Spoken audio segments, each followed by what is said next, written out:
Welcome back to Andrea Jean Cleaning. Today we're going to talk about cleaning this washing machine right here. I have 4 kids, 6 people in my family, so we are running this probably almost every single day. So there is a lot of stink that can build up, especially you all.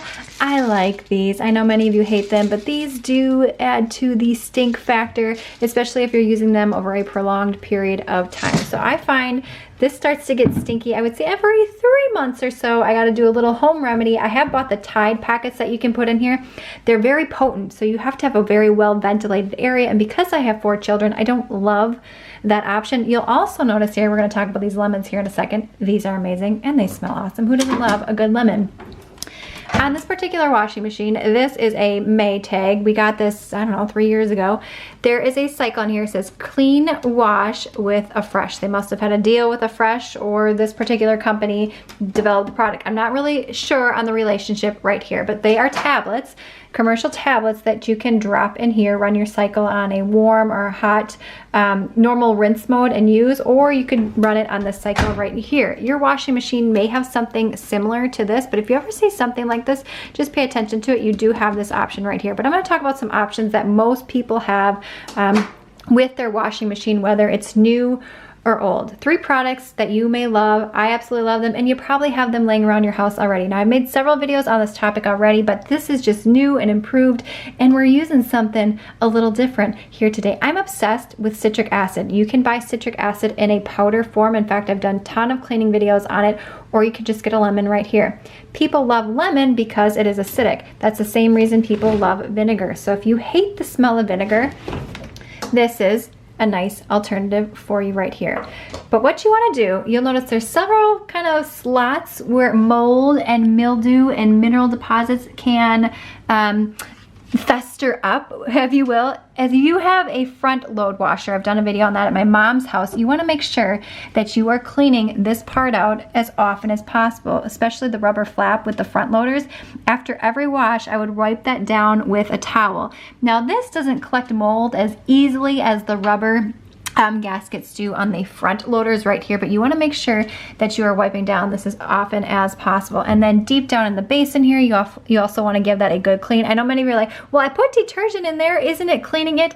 Not necessarily. A lot of detergents like this leave buildup and residue. That is why this cap right here, you want to make sure that you are either putting this cap or washing this cap out pretty frequently, because it does collect a lot of mildew and bacteria in there. I would say if you are going to throw this cap in the washing machine with your regular clothes, maybe do it once a month. I wouldn't do it a ton, but it's definitely an easy way to clean that. In fact, I know many years ago it used to say right on the cap that you could throw it in the washing machine. This one here does not. Also, many people are using far too much washing detergent than they are supposed to. You can see here there's a measuring 1, 2, 3, 4, 5 based on the size of your load. So make sure that you're paying attention to that. I always try to use less in here than I think that I need to use, and I'm probably still using way more than I need to. So you want to make sure that you're cleaning out this, I would say every 3 months, or if you start to notice a stench, if you want to get ahead of it, go ahead and do that. And then what we're going to do here is you can either use vinegar if you like vinegar. You can clean the inside, or you can just use a lemon. You can see right here I have this. Take the seeds out. You don't want the seeds dropping into your washing machine, and you can just squeeze it. You could add a little baking soda if you wanted to get that nice extra fizz and get some carbon dioxide going. But I like the lemon because you can just swirl it around the inside of the washing machine right here, all around. Then you can also do down here.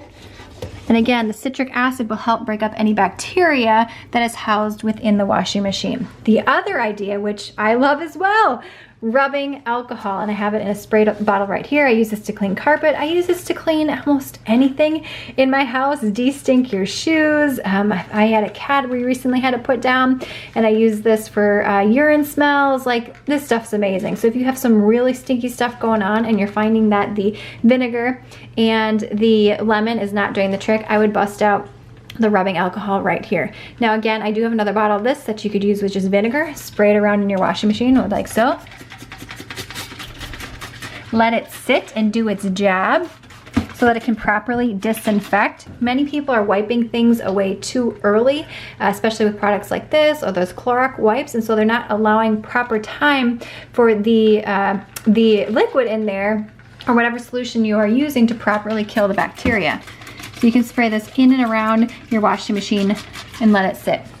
Another idea that I have for you right here today is get yourself a cleaning toothbrush of some sort. A lot of times people will get these from the dentist and they have like a whole stack of them. I love using this to get back in here. You can see there's lots of grime in here.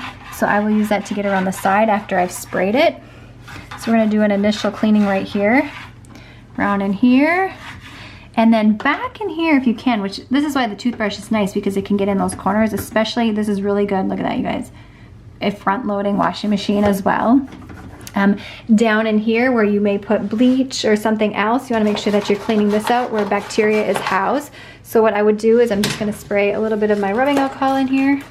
And then I have microfiber towels, or I use old kitchen towels that I have cut up for different cleaning purposes. You want to make sure that you are cleaning this out on a regular basis. Basically any place that's dark, especially, and where water or solution can touch, those are perfect breeding grounds for bacteria. I like the rubbing alcohol because it dries quickly, which is nice, especially if you got a ton of other things going on. This right here, I'm trying to train my family. The habit is after you take the clothes out of the washing machine and you put them in the dryer right here, is to shut this. I think generally people are pretty good about leaving the lid open so that any moisture in the bin right here can evaporate, but make sure that you're also leaving this drawer open right here. You can see right now, let me get the autofocus.